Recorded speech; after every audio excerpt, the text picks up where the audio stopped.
আপনি একটু পেছনে চলে যান, আমি সবসময় এক্সাম্পল দিই, একটু পেছনে 10 বছর 20 বছর 30 বছর আগে চলে যান। এখানে যারা 40+ বয়স আছে, আপনি আপনার শৈশবে চলে যান। আপনার সাথে আপনার বাবা মার যে বোঝাপড়াটা, এখন আপনার সন্তানের সাথে আপনার বোঝাপড়া কিন্তু এত ভালো না। আরো যদি পেছনে চলে যাই তো আরো ভালো দেখতে পাবো। আমাদের চাইতে আরো যারা সিনিয়র আছেন, যারা 50+, 60+ আছেন, তারা তাদের শৈশবে চলে যান। আপনি আপনার বাবা মাকে যতটা শ্রদ্ধা করতেন, আপনার সন্তান কি আপনাকে ততটা শ্রদ্ধা করে? আমরা আমাদের শৈশবে আমাদের বাবা মার কথা যতটা মানতাম, শ্রদ্ধার সাথে নিতাম, এখন কি আমাদের বাচ্চারা আমাদের কথাগুলো সেভাবে নেয়? কারণ কি? আমার বাবা মা আমাকে তো জামা একটা বেশি 2টা কিনে দিতে পারে নাই। আপনার বাবা মা তো আপনাকে ছোটবেলায় যা চাইছেন তা কিনে দিতে পারে নাই। একটা বেশি 2 তরকারি দিয়ে আপনাকে ভাত দিতে পারে নাই আপনার মা। অথচ আপনি তো আপনার ছেলেকে এখন 2টা কেন জামা 4টা 5টা একসাথে কিনে দিচ্ছেন। আপনি তো আপনার বাচ্চাকে কোনো দিকে তাকাইলেই সেটা কেনার জন্য পাগল হয়ে যাচ্ছেন। আব্বু কি খাবা, কি তোমার লাগবে, এটা জিজ্ঞেস করতে করতে মুখ দিয়ে ফেনা তুলে ফেলছেন।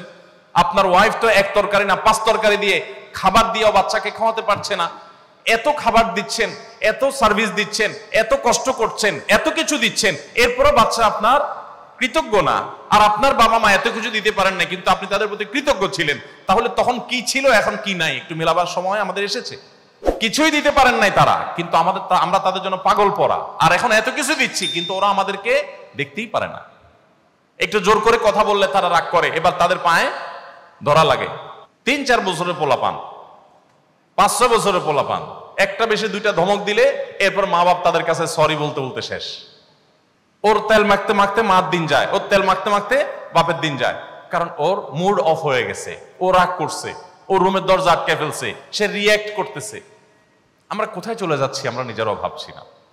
আমি দীর্ঘ আলোচনায় চলে যাব না, আমি সংক্ষেপ করতে চাই।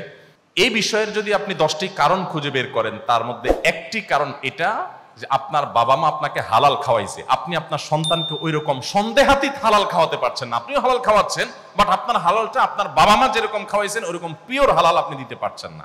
এটার এফেক্ট আপনার সন্তানের মধ্যে পড়ছে, এবং জেনারেশন যত সামনে অগ্রসর হবে, যত বেশি আপনি হালাল উপার্জনের ক্ষেত্রে ছাড় দিবেন। আপনার কাছে টাকাটাই মুখ্য। আপনি লাখপতি হতে চান, কোটিপতি হতে চান, আপনার হালাল হারাম দেখার দরকার নেই। তো আপনার সন্তান শুধু না, আপনার পুরো জীবনটা দুর্বিষহ জীবন হবে। পৃথিবীর সবচেয়ে উন্নত দেশগুলোর একটি হলো জাপান, কোরিয়া।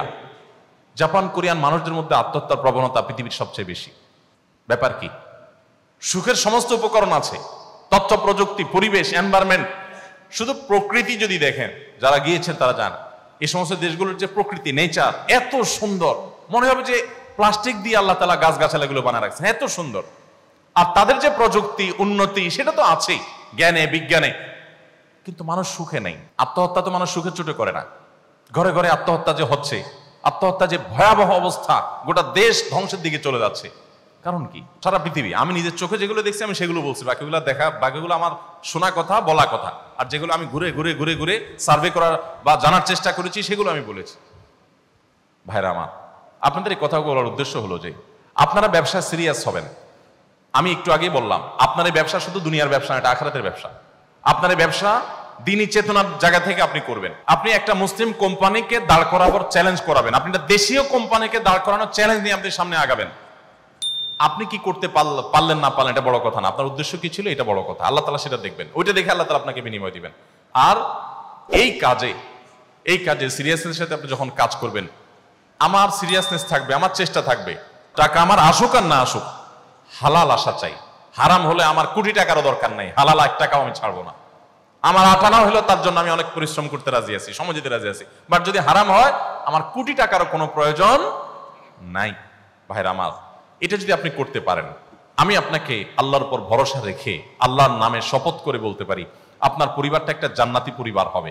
আপনার হয়তো অনেক টাকা পয়সা থাকবে না, কিন্তু আপনার বাচ্চা, আপনার সন্তানের আচরণে আপনি বিগলিত হয়ে যাবেন, আপনার অন্তরটা জড়িয়ে যাবে, নয়নটা জড়িয়ে যাবে, আপনার ভালো লাগা কাজ করবে, আপনার ফ্যামিলিটা একটা জান্নাতের টুকরো হয়ে যাবে। যদি আপনি 100% হালাল মেনটেন করার জন্য দীর্ঘ প্রচেষ্টা চালান, দৃঢ় প্রতিশ্রুতিবদ্ধ হন, এবং আপনি যদি বলেন যে এই জায়গায় আমি কোনো কম্প্রোমাইজ করব না, আমি হালাল খাবো, আমার আশেপাশে সবাই লালে লাল হয়ে যাবে টাকা কামায়া, আমি প্রয়োজনে সেই জায়গায় যেতে পারবো না, কিন্তু আমি হালালের চেষ্টা করব। চেষ্টা করা যাবে না ইনশাআল্লাহ? আল্লাহ তাআলা আমাদেরকে সেই তৌফিক দান করুন।